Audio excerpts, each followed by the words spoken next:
Tặng keycap PBT cao cấp, dây sạc. Keyballer. Bàn phím có nhiều màu cực đẹp cho bạn tha hồ lựa chọn. Với thiết kế hiện đại, độc lạ và bắt mắt. Bàn phím có 2 phiên bản nha. Tặng bộ keycap Ninja cực xịn. Phiên bản 3 mức kết nối có thể kết nối với mọi thiết bị.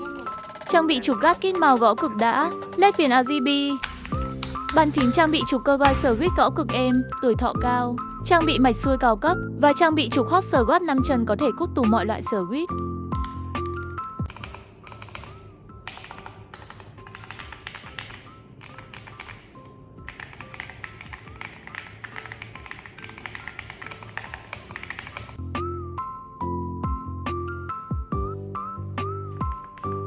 Bảo hành 12 tháng, cam kết không ưng hoàn tiền 100%.